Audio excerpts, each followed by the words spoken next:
नमस्कार संदीपजी, नमस्कार. नमस्ते नमस्कार. नमस्ते सर. संदीप वाघेरे, पिंपरी चिंचवड शहरातील एकमेव असं नाव, कोणाचाही मुलाहिजा ठेवत नाही.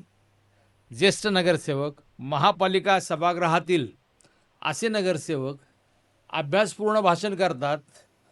सत्ताधारी पक्षात असो अथवा विरोधी पक्षात असो, जे खरं आहे त्याच्याविषयी ते खरं बोलणार, नसल त्याला झोडून काढणार, असा त्यांचा रोखठोक स्वभाव. पिंपरी विधानसभा मतदारसंघामधलं नव्हे तर मावळ लोकसभा मतदारसंघात सुद्धा उमेदवार म्हणून त्यांचं नाव चर्चेत होतं. असं पिंपरी चिंचवडचं एक नेतृत्व संदीपजी वाघेरे. संदीपजी, पुन्हा एकदा आपलं स्वागत आहे. नमस्ते. नमस्कार. आज आपण त्यांना खास PCB पॉडकास्टसाठी यासाठी पाचारण केलेलं आहे, काल महापालिकेची सर्वसाधारण सभा झाली. भाजपची सत्ता आहे. गेले आता 8 महिने पूर्ण होत आलेले आहे. गेल्या 8 महिन्यात आपण कारभार पाहतोय. कालच्या सभेमध्ये शहराचे वेगवेगळे प्रश्न प्रामुख्याने चर्चेला यायला पाहिजे होते. प्रत्यक्षामध्ये तसं काही दिसलंच नाही. सभा होणार होणार होणार, परंतु सभा अवघ्या तासाभरामध्ये गोंधळात तहकूब झाली. ते सुद्धा कारण काय दिलं की वंदे मातरम गीताचा काँग्रेसने म्हणजे सोनिया गांधींनी अवमान केला म्हणून सभा तहकूब. खरं पाहिलं तर 128 पैकी किती जणांना तुम्ही म्हणताय त्याप्रमाणे संपूर्ण वंदे मातरम येतं, हा संशोधनाचा विषय आहे. मला प्रश्न असा आहे, महापालिकेच्या सभेमध्ये जे विकास कामासंदर्भात चर्चा व्हायला पाहिजे होती, जवळपास 34 विषय होते. 34 विषयामध्ये स्वीकृत नगरसेवकाचा जो विषय समजा बाजूला ठेवा, तो वादग्रस्त आहे. भाजपवाले त्याला गेले 4-6 महिने घाबरतायत, तो विषयच तयार करायला म्हणजे घ्यायलाच तयार नाहीत. सभागृहात तो चर्चेला येतो, परंतु त्याच्यावरती होत नाही. तो तहकूब ठेवला जातो, फेटाळला जातो, दप्तरी दाखल होतो. आता प्रश्न असा आहे की त्याच्यामध्ये मेट्रोचा विषय होता, चाकणपर्यंतच्या मेट्रोचा विषय होता, त्याच्यावर चर्चा होऊ शकली नाही. खरं तर तो टाईम बाउंड प्रोग्राम आहे, लवकर व्हायला पाहिजे. शहराच्या वाहतूक कोंडीचा, शहरामध्ये प्रचंड खड्डे झालेले आहेत. शहरात 3ही नद्यांना जो पूर आला त्याच्यामध्ये अर्धं शहर पाण्यात होतं. शहरातल्या मोकाट कुत्र्यांचा प्रश्न, तो तुमच्या राष्ट्रवादीने सुद्धा बाहेरसुद्धा आंदोलन केलं, सभागृहात आंदोलन केलं. म्हणजे शहरातला कचरा कोंडीचा प्रश्न, मोशीच्या कचरा डेपोला जी दुर्घटना झाली त्याला आता महिना होऊन गेला, 1.5 महिना होत आला. त्याचा अहवाल आला, त्याच्यावरती चर्चा व्हायला पाहिजे होती. हे सगळे इतके महत्त्वाचे प्रश्न असताना तिथं कारण काढलं गेलं की वंदे मातरम गीताचा अवमान झाला म्हणून सभा तहकूब. संदीपजी, खरं काय हो? जर तुम्ही काल सभागृहामध्ये सडेतोड बोललात, स्पष्ट बोललात, याच्या मागचं खरं कारण काय? खरं कारण असं आहे त्याच्यात की पहिले 20-25 मिनटं व्यवस्थित चालू झाली सभा. सर्वात महत्त्वाचा मूळ मुद्दा, महापौर हा इनोसेंट आहे, चांगला व्यक्ती आहे. त्याला बदनाम कसं करता येईल, त्याला काम करून द्यायचं नाही आहे. प्रत्येक पक्षाची पार्टी मिटिंग होती. त्या पार्टी मिटिंगमध्ये महापौराला पूर्ण कल्पना असते. महापौराला कालच्या प्रकारात पूर्णतः अंधारात ठेवण्यात आलं. काय बोलताय बाप? महापौराला सभा चालवायची होती. ह्यांनी अचानक एक टुमकं लावलं की काँग्रेस पक्षाने वंदे मातरम जे राष्ट्रगान आहे त्याचा अपमान केला. केला. वास्तविक पाहता काँग्रेसचा एकही सदस्य याच्या सभागृहात सभासद नाही आहे. अख्ख्या महाराष्ट्रात 15 ऑगस्ट नंतर जिथे इथं प्रत्येक महानगरपालिकेच्या सभा झाल्या, निषेध व्यक्त केला. जिथं BJPची सत्ता आहे तिथं बऱ्यापैकी महाराष्ट्र सगळीकडेच आहे. मग मुंबई असेल, नवी मुंबई असेल, पुणा असेल, त्याच्यानंतर नागपूर आता कालचं बरं. त्याने राष्ट्रगानचे 2च कडवी म्हटले. ते आता मगाशी न्यूजला मी पण पाहिलं. मी तिथं म्हटलं, अरे बाबा 10 मिनटं सभा तहकूब ठेवा, कारण की शहराच्या दृष्टीने खूप महत्त्वाचे विषय आहेत. आणि मेट्रोचं प्रेझेंटेशन चालू होतं, पण त्या स्क्रीनवरती ते व्यवस्थित दिसत नव्हतं. तर महापौरांना आम्ही सगळे म्हटलो की महापौर साहेब, ॲटो क्लस्टरच्या हॉलमध्ये याचं प्रेझेंटेशन ठेवा. प्रत्येकाला सदस्याला काय विचारायचं असेल 2 दिवसांनी ठेवा तुम्ही लगेच, आणि नंतर परत महासभा बोलवा आणि तिथं हे करा. तर महापौरांनी ते ॲग्री केलं, मान्य केलं. आणि नंतर मुख्य सभेला सुरुवात केली. तर ह्यांनी ठराव मांडला तिथं सभा तहकुबीचा की राष्ट्रगानचा अपमान केला. ॲक्च्युली तिथं पहिल्याच नंबरात एक विषय होता की स्वीकृत सदस्य नियुक्त करणे. तसं बघायला गेलं तर 7 भाजपचे आहेत आणि 3 राष्ट्रवादीचे स्वीकृत नगरसेवक तिथं होणार आहेत. गेले 7-8 महिने आले हा विषय थांबवत आहेत. ठीक आहे बाबा, आमच्या पक्षाचे 3 जण थांबलेत ना, आम्ही तर आमची नावं डिक्लेअर केलेली आहेत. बरोबर आहे. तुम्हाला ती नावं घेणं आहे आणि ते करणं आहे. बरं असंही करू शकतात, आमच्या पक्षाने डिक्लेअर करा, तुमचं जेव्हा होईल हम्म, हम्म, हम्म. त्यावेळेला तुम्ही करा. पुण्यामध्ये तसं झालं, तिथे 10 सदस्य घ्यायचे, 2 नावांची कन्फर्मेशन नव्हती आली, 8 सदस्य डिक्लेअर केल्यानंतर त्यांनी त्यांचे 2 केले अजून. बरोबर. हम्म, असं इथं पण झालं असतं. हम्म, हम्म, हम्म. पण भारतीय जनता पार्टी हा जो पक्ष आहे पिंपरी चिंचवडमधला, ठीक आहे, राज्यात आणि केंद्रात आम्ही एकत्र आहोत. त्यांना एक महिलेची ॲलर्जी आहे किंवा त्या एका महिलेला हे घाबरत आहेत. त्यामुळे 8 महिने आले यांनी विषय सभेला येऊन देत नाहीत आणि आला तरी तकूब ठेवतायत. आणि आत्ता त्यांना मंजूर करणंच भाग होतं. बरोबर. 90 दिवसाचा पिरियड संपला असता तर ते डीम सँक्शन झालं असतं. हम्म, हम्म, हम्म, हम्म. अच्छा, तो कायदाच सांगतो तसं. हां, मग आता ह्यांना ते करायचं नाही म्हणून यांनी काल काय केलं, नवीन खूळ काढलं की सभाच तहकूब करायची आणि त्या हिशोबाने त्यांनी सभा तहकूब केली. आणि मी तर तिथं म्हणलं महापौर साहेबांना, महापौर साहेब तुम्ही एक काम करा, तुम्हाला 1 महिना सभा तहकूब ठेवायची नाही, 1 नाही 2 महिने ठेवा, पण यातल्या एकाही सदस्याने जर म्हणलं वंदे मातरम पूर्ण, तर 2 महिने सभा तहकूब ठेवा. एकालाही तो वंदे मी मातरम म्हणतो संपूर्ण. मलाही सुद्धा वंदे मातरम म्हणता येत नाही. नाही, आपले 2 कडवे आहेत पाठ, ते काय बरोबर आहे. हम्म. हे कधी सापकडे पाठ करायचे? आता हे 2 पुढच्या महिन्यात जर ठेवली ना, आता पुढच्या महिन्यात पण यांचे 10-20 सदस्यांनी तिथं वंदे मातरम प्रत्येक एका एकाने म्हणायचं बरं का, सगळ्यांनी मिळून नाही म्हणायचं. ते पट्टा लावले की कसं मग त्या पट्ट्यात तो बोलत जातो. बरोबर, बरोबर. इथे यायचं समोर आणि त्यांनी ना न बघता न चुकता वंदे मातरम म्हणून दाखवायचं. नाही म्हणू शकत. मग थोडक्यामध्ये त्यांना वंदे मातरम गीताचा अवमान हे फक्त एक निमित्त सापडलं. अहो, ते वंदे मातरम गीत कोण दिलं नाही हे त्यांना सांगता येणार नाही.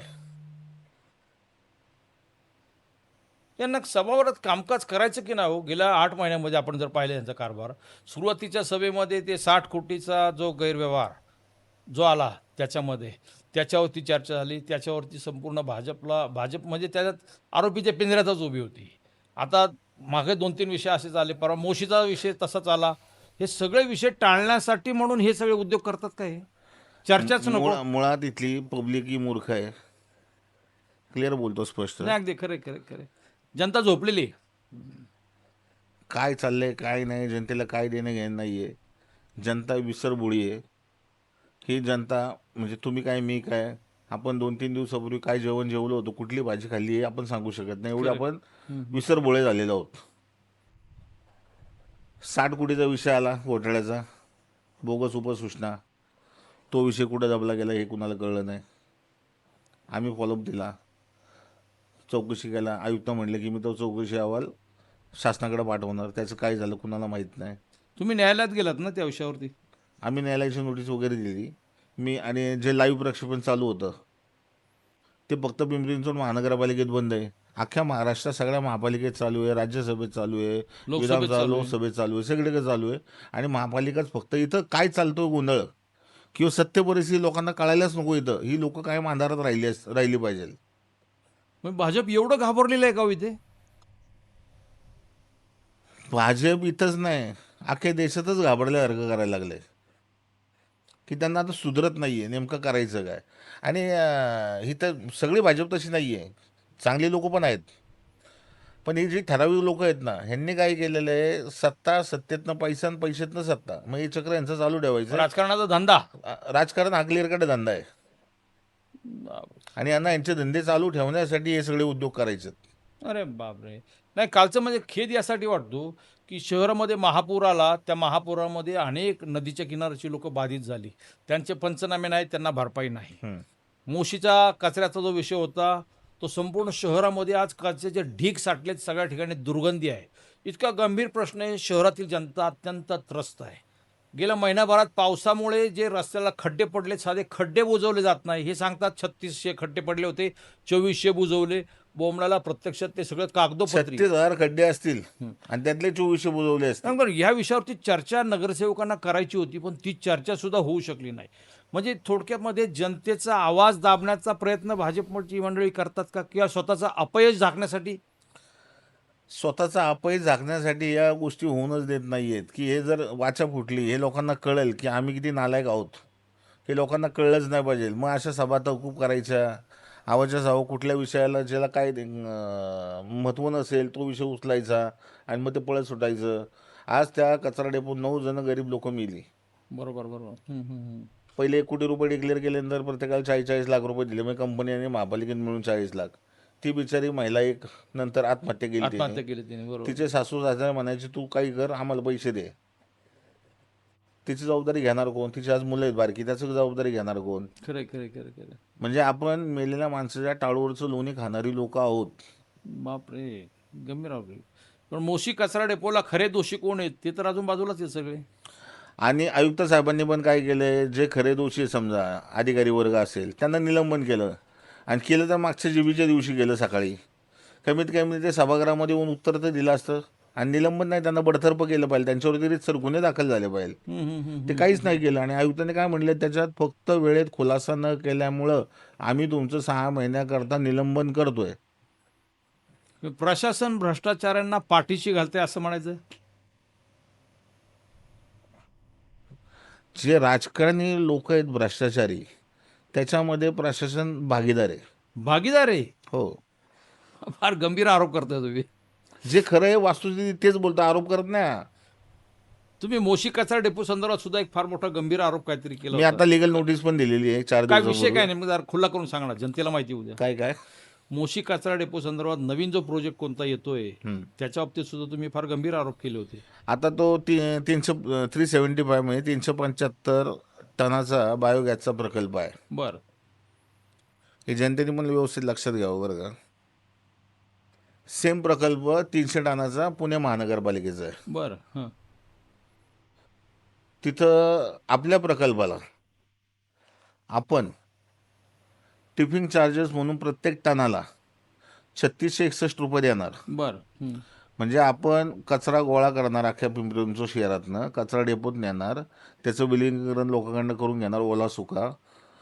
आणि ओल्या कचऱ्यावरती तिथं नेला की तिथनं फक्त उचलायचा आणि त्या प्रकल्पामध्ये प्रोजेक्टमध्ये वेस्ट टू एनर्जी, बायोगॅसला. हां हां. तो ओला कचरा त्या बायोगॅस प्लॅन्टमध्ये टाकायचा आणि त्याच्यावरनं 9 टन डेली गॅस निर्माण होणार. बरोबर. हां हां. आणि मग ती कंपनी जो तयार करणार ती विकणार. 70 रुपये त्याची किंमत आहे किलोला बरं. त्या गॅसला. बर. 9 टनाचा म्हणजे रोजचे 6,30,000 रुपये झाले. अच्छा. हे 1361नी 375 टनाचे साधारणपणे रोजचे 13.5 लाख रुपये झाले. अच्छा. 13.5 लाख आणि हे 6.25 लाख थोडक्यात, म्हणजे साधारणपणे 20 लाख डेली इंटू 365 म्हणजे साधारणपणे 70-75 कोटी वर्षाला इंटू 16 वर्ष 9 महिने. अच्छा, तो करार तसा करायचा. करार. हां. मग त्याच्यात नंतर रेट वाढत जाणार त्यांचे कचऱ्याचे वगैरे, ते म्हणजे टिपिंग चार्जेस आहे ते वाढवणार, गॅसचे पण वाढणार. असं साधारणपणे 2,000 कोटीपर्यंत हा प्रोजेक्ट जातो. बर. पुण्यामध्ये हा कन्सल्टंटनी 180 कोटी रुपये त्याची प्रोजेक्ट कॉस्ट सांगितली. बर. वास्तविक पाहता तो अख्खा प्रोजेक्ट 130-125 कोटीपर्यंत होतो. 130 कोटीपर्यंत. 130 कोटी, पण ती कन्सल्टंटनी अगोदरच कॉस्ट वाढवून दाखवली. त्याच्यात महापालिका 37 कोटी देणार, केंद्र सरकार 48 का 49 कोटी देणार, म्हणजे 85 कोटी रुपये इथंच जमा होणार आहेत. बरं. त्यानंतर त्याचे 40 कोटी रुपये लागणार, 40 लागणार समजा. आणि 16 वर्ष 9 महिन्यात साधारणपणे 1400 कोटी रुपये त्याचा सगळा नेट प्रॉफिट. बर. 50 कोटी 1400 कोटी रुपये नेट प्रॉफिट, हा कुठला धंदा आहे?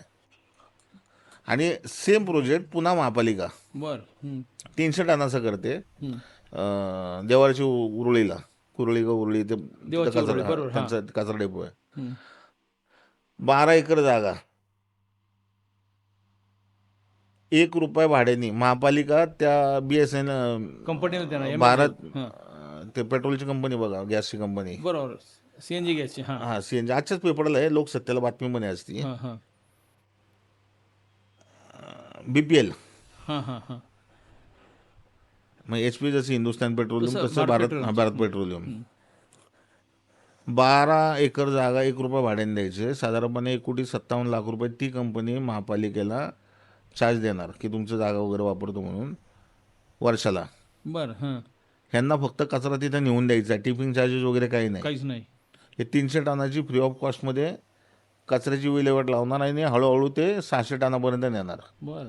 त्याच्या अगोदर त्यांच्याकडे एक प्रपोजल आलं होतं की टिपिंग चार्ज म्हणून त्या ठेकेदाराने 2090 रुपये टाकले होते. हं, हं. तर पुन्हा महापालिका म्हणली की आम्हाला हा रेट परवडत नाही, तुम्ही 1710 करणार का. हं, हं. तो रेडी झाला. नंतर आता ह्या कंपनी दिलं, भारत पेट्रोलियमनी. हां, हां, हां.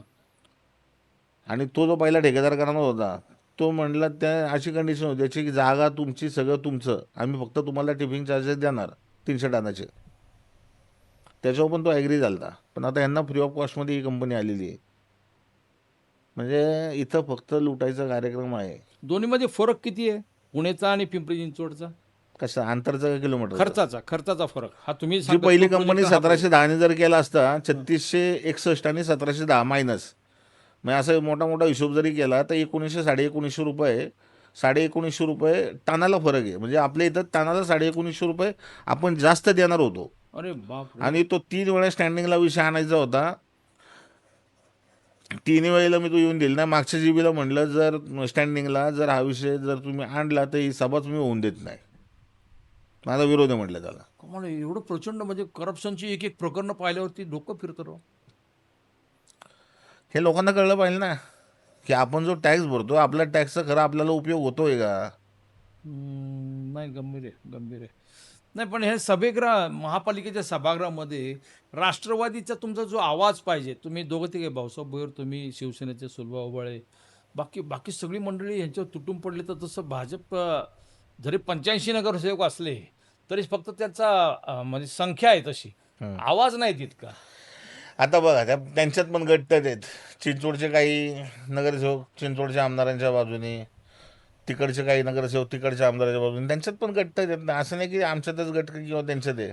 त्या 85मध्ये असं समजा की 50 एका बाजूला असतील, 25 एका बाजूला असतील, 10 वेगळीकडेच असतील, असं आहे ना त्यांच्यात.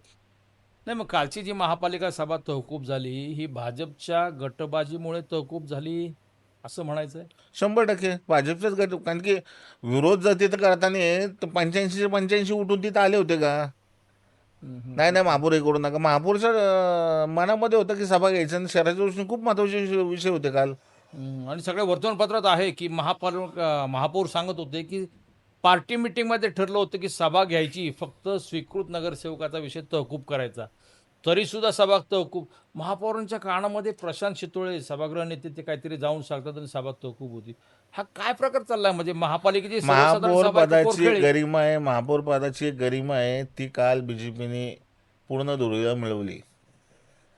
डायसवरती कुणीही तिराईत माणूस जाऊ शकत नाही जोपर्यंत महापौर बोलवत नाही. कुणाचा सत्कार असेल किंवा कुणाची नियुक्ती असेल परवानगीशिवाय येऊ शकत नाही. परवानगीशिवाय येऊ शकत नाही.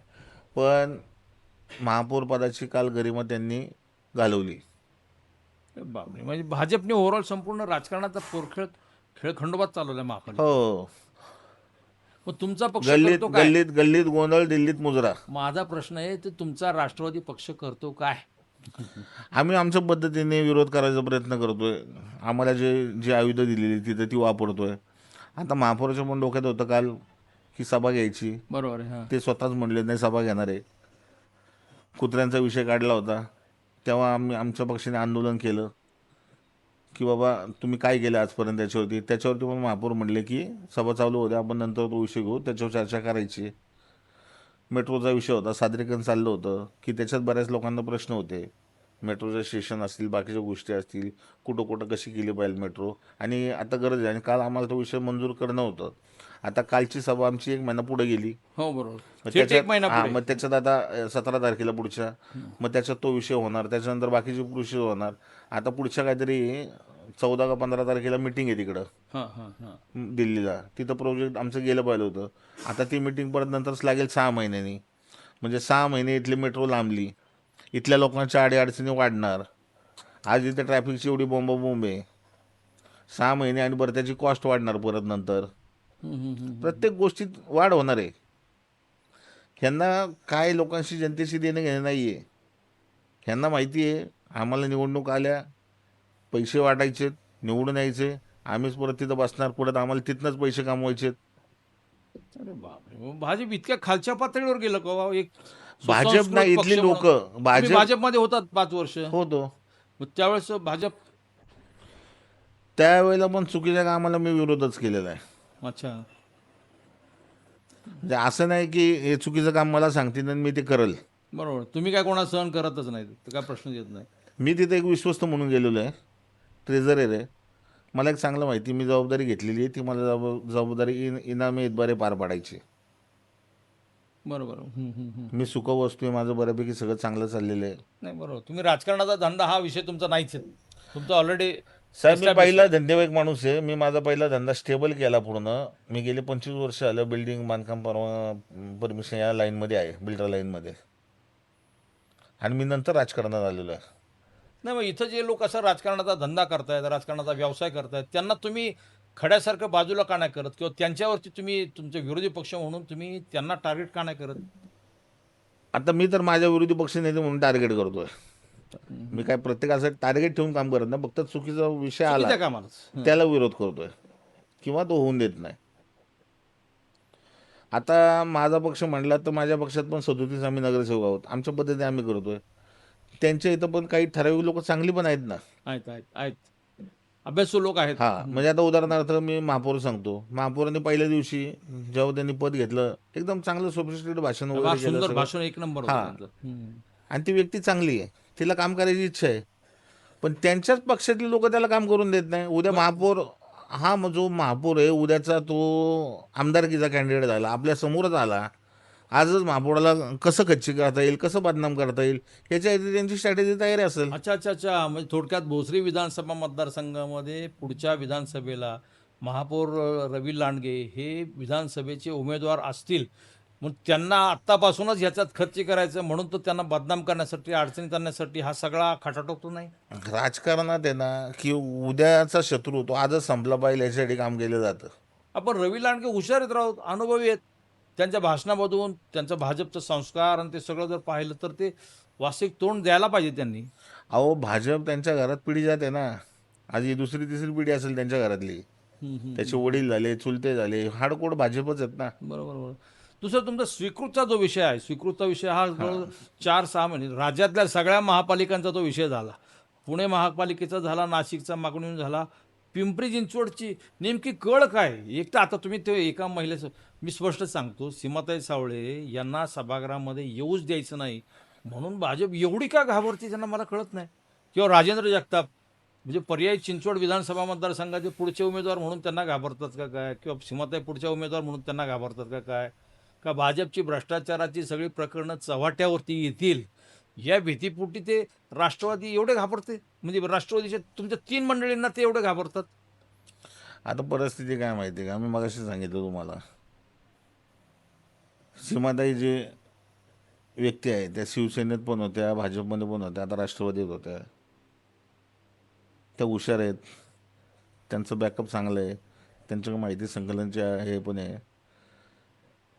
त्या सभागृहात आल्या की ह्यांनी जो आजपर्यंत भ्रष्टाचार केला आहे तो जनतेपर्यंत आपला सगळा भ्रष्टाचार चव्हाट्यावरती येईल, त्याची भीती. आपली नाचक्की होईल, फजिती होईल, आपलं जे काय अस्तित्व आहे ते आपलं धुळीला मिळेल, याची पूर्ण त्यांना कल्पना आहे.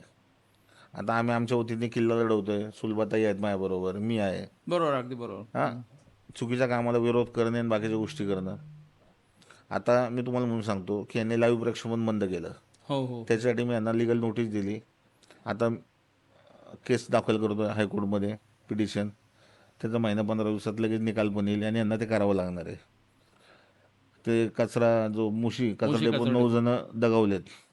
माझं म्हणणं आहे की जे दोषी आहेत त्यांच्यावरती क्लिअर कट कारवाई झाली पाहिजे, पण आयुक्त साहेबांनी त्यांना पांघरून घालायचं काम केलेलं आहे. तुम्ही आयुक्तांच्या बदलीची मागणी का नाही करत? हा आयुक्त म्हणजे अक्षरशः तलाट्यासारखं काम करतायत ते. नाही, आता आयुक्त येऊनच मिनमिन त्यांना 3-4 महिने आलेले आहेत. ते दबावाखाली काम आता करतात. हार्डीकरचं पण सांगतो तुम्हाला, श्रवण हार्डीकर खरंच माणूस चांगला होता. हा, 4 वर्ष त्यांनी काम हां, केलं. पण जशी आईवडिलांची सेवा श्रवण बाळने केली तसंच त्याला वाटलं होतं की त्यांना वाटलं की आपण पिंपरी चिंचवडचं करू, चांगलं कोट कल्याण करू, पण इथल्या ज्या राजकीय लोकांनी त्यांना कामच नाही करून दिलं. एक मी आता तुम्हाला साधं उदाहरण सांगतो त्या माणसाचं. 600 किलोमीटर डाटा केबलसाठी लाईनी टाकल्या हो, संपूर्ण शहरामध्ये. शहरामध्ये अंडरग्राऊंड. अंडरग्राऊंड.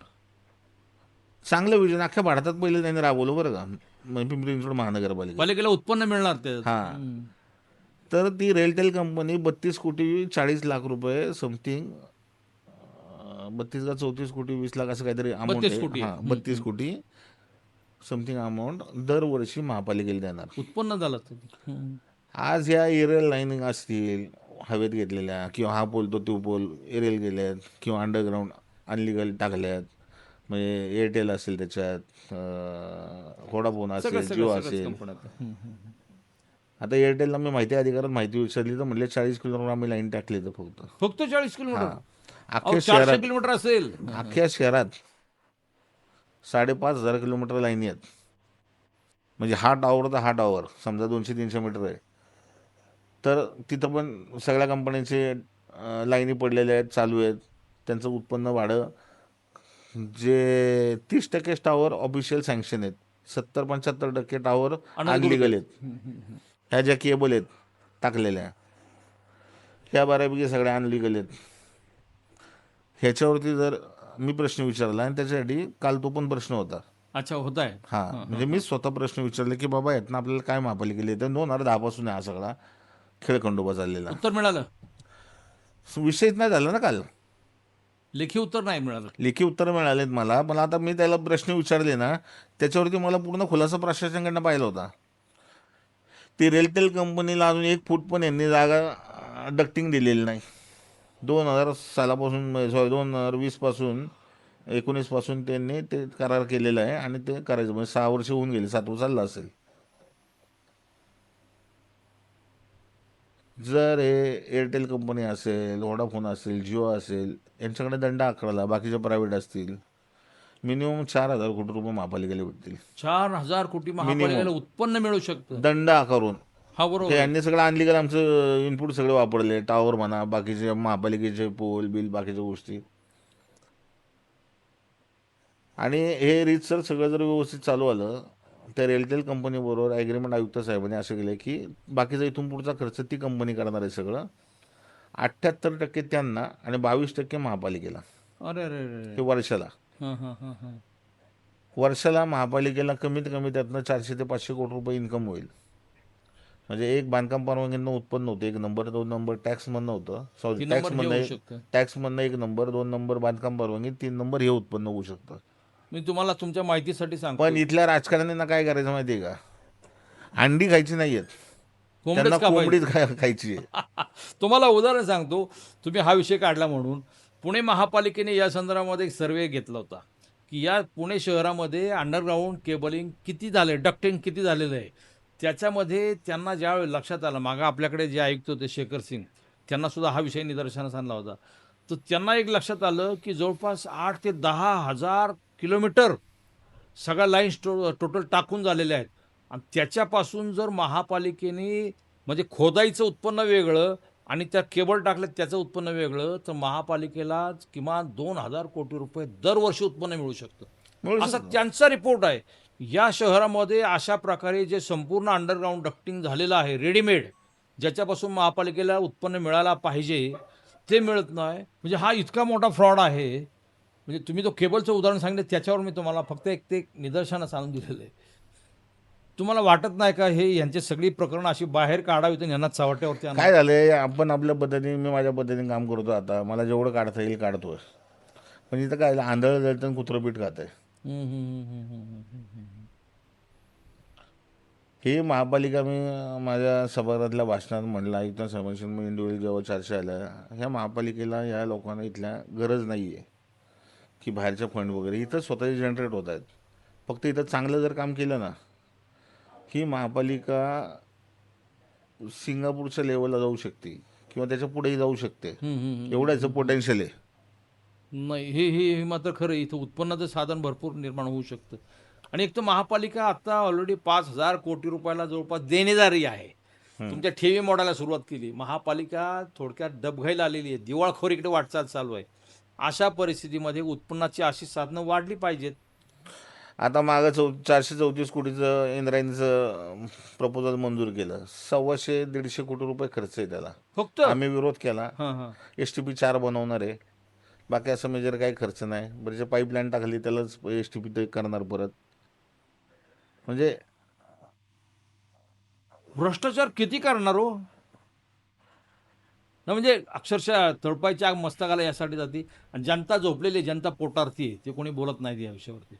सगळ्यात दुर्दैवाचं भाग इथला तो आहे. जनतेचं काय आहे, जनतेला माहिती आहे मला काम जॉब भेटला पाहिजे, त्याची दिवसभर मारामारी. मी आज सकाळी जर कमवलं तर संध्याकाळी व्यवस्थित खाणार, रात्री घरी जाऊन झोपणार. माझ्या मुलांचं शिक्षण आहे, बाकीच्या गोष्टी आहेत. तो त्याच्या चक्रात पूर्ण अडकलेला आहे. त्याला ह्या बाकीच्या गोष्टीत बघायला वेळच नाही आहे. नाही ना, कठीण आहे. संदीपजी, तुम्ही महापालिका सभागृहामधली लढाई लढताय, रस्त्यावरची लढाई सुरू करणार का? 100% वेळ आली तर करणार ती पण.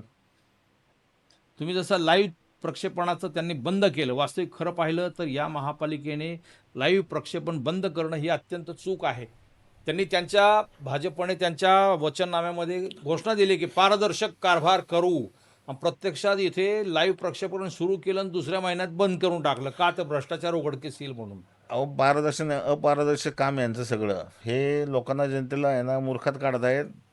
त्याच्यासाठी यांनी लाईव्ह प्रक्षेपण बंद केलं आहे आणि त्याच्यासाठी मी आता केस पण दाखल करतोय. आसिम सरोदे सरांनाच दिलेली आहे, पुढच्या आठवड्यात दाखल होईल. दुसरी केस दाखल करतोय की जे 9 लोक मोशी कचरा डेपोच्या दुर्घटनेत दगावली, त्याच्यात जे खरे दोषी आहेत, खरे जबाबदार लोक आहेत, त्यांच्यावरती रीतसर कारवाई झाली पाहिजे.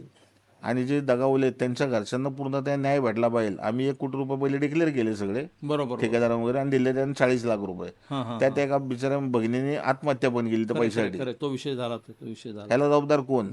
मागे तुम्ही 60 कोटीची पण केस दाखल केली, त्याच्यावर नोटीस पण काढली हो. महापालिकेला. पुढे काय झालं त्याच्यात? चालू आहे ना आता. कोर्टाचं कसं तारीख पडते, नोटीस निघते, चालूच आहे. पण यांच्या कारभारामध्ये काही सुधारणा झाली? नाही ना होऊ शकत. यांचं कसं आलं, रोजचं मडे त्याला कोण रड. यांना नवीन नवीन रोज विषय, तो नवीन भ्रष्टाचार आहे. मला प्रश्न शेवटचा तुम्हाला असा आहे, भाजपचे इथं 4 आमदार आहेत, 85 नगरसेवक आहेत, केंद्रात राज्यात त्यांची सत्ता आहे, सगळं ठीक आहे, ताकद भरपूर आहे त्यांच्याकडे. प्रशासन पूर्णतः त्यांचं गुलाम असल्यासारखंच काम करतं. त्यात काय दिसलं म्हणजे मीच बोलतो असं नाही, ते प्रत्यक्ष आहे तसं. ही सगळी परिस्थिती असताना विरोधी पक्ष म्हणून तुमच्याकडे 36 नगरसेवक तोडीस तोड आहेत. म्हणजे तुम्ही तुमचे 36 नगरसेवक अनुभवी आहात, तुम्हाला अभ्यास भरपूर आहे. तुम्ही लोक सभागृहामध्ये बोलता त्याप्रमाणे जनजागृती करून पिंपरी चिंचवडच्या जनतेला हे सगळे विषय जरा माहिती करून देण्यासाठी काही प्रोग्राम, काही मोहीम, काही हाती घेणार आहात का फक्त 100% बघायची भूमिका घेणार? नाही, बघायची भूमिका नाही. आता सभागृहात आम्ही आता हिसाबच होऊन देत नाहीयेत. आता कुत्र्याचं काल आंदोलन केलं, कुत्र्याचा विषय आणि ज्वलंत विषय 4 वर्षापूर्वीला कुत्र्याने फाडलं. 65% आहेत त्या नाही, ते बिचारीला. भयंकर आहे, भयंकर आहे, हा, घटना भयंकर आहे. चुकून तिचं नरडं जर धरलं असतं मिली असती ती पोरगी. खरे खरे खरे आम्ही स्टँडिंगमध्ये त्या दिवशी म्हटलं की यांना आर्थिक मदत करा. काहीच केलं नाही. 5 लाख रुपये द्या म्हणलं मी तिथं. तुमच्या महापालिका आयुक्तांनी या तिच्या शहरात बिचारीचे आता टाके पडले किंवा काय झालं, उद्या तिला प्लॅस्टिक सर्जरी करायला लागेल, बाकीच्या गोष्टी महापालिकेच्या माध्यमातून तिथं पूर्ण फ्री ऑफ कॉस्टमध्ये खर्च करायला करायला पाहिजे, पाहिजे. करायला पाहिजे. काहीच करत नाही. आज यांनी कुत्र्या नसबंदीत घोटाळा केला मागच्या वेळेला. 7 कोटी रुपये खाल्ले. 17 कोटी. म्हणजे त्या कोरोना पिरियडमध्ये लोक आतमध्ये घरात, कुत्री बाहेर होती, यांनी पकडली कधी, नसबंदी कधी केली, याचं मेडिकल वेस्ट गेलं कुठं? त्यांच्या आणि ते बीजेपीच्याच माणसांनी पदाधिकाऱ्यांनी टेंडर घेतलं होतं. पुन्हा तरी सुद्धा पुन्हा ते सत्तेत आले ना. मी मगाशीच म्हटलं जनतेला कळत नाही ना. नाही खरं. तो आपले दादा, आजी दादा ओरडून ओरडून बिचारे गेले की बाबा माझं या शहरावरती प्रेम आहे, हे शहर मी घडवलेलं आहे. पहिलं प्रेम जर कुणावर असेल तर या शहरावरती असेल. नाही खरं खरं. नाही, आज वाटतंय का तुम्हाला अजित पवार असते तर ही लोकांची एवढी हिंमत झाली असती म्हणून? नाही, आजी दादा असते ना, दादाने कंट्रोल केलं असतं. मग ती उणीव दादा जाणवते तुम्हाला? 100% अहो दादाच पाहिलं होते आज. पण जरी दादा नसले तर दादाचा जिथं कुठं आत्मा असेल ना, तो आमच्या पाठीशी निश्चित आहे. पण आता दादा नाही तर सुनेत्राताई सुद्धा आहेत, हो, त्या ह्या प्रकरणात लक्ष घालतील ना? घालतील ना.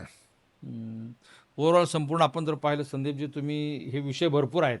कालच्या महापालिका सभेच्या निमित्ताने खास तुम्हाला पाचारण केले, कारण तुम्ही स्पष्ट वक्ते आहात. तुमच्या याच्यामध्ये कुठे टक्का नसतो. तुमच्या ह्याच्यामध्ये कमिशन नसतं. म्हणजे आत्तापर्यंत आम्ही जे अनुभवतोय तुमच्या कारभाराचा जो एकूण कार्यपद्धती पाहिल्यावरती, त्याच्यामुळं खास तुम्हाला यासाठी पाचारण केलं. जनतेचे प्रश्न सभागृहात चर्चेला आले पाहिजेत, चर्चा झाली पाहिजे. लाईव्ह प्रक्षेपण झालं पाहिजे. ही जी तुमची तळमळीची भावना आहे ना, त्याला आमच्या खूप शुभेच्छा. तुम्ही यासाठी लढत राहा. आम्ही तुमच्याबरोबर आहोत. धन्यवाद. धन्यवाद, धन्यवाद सर.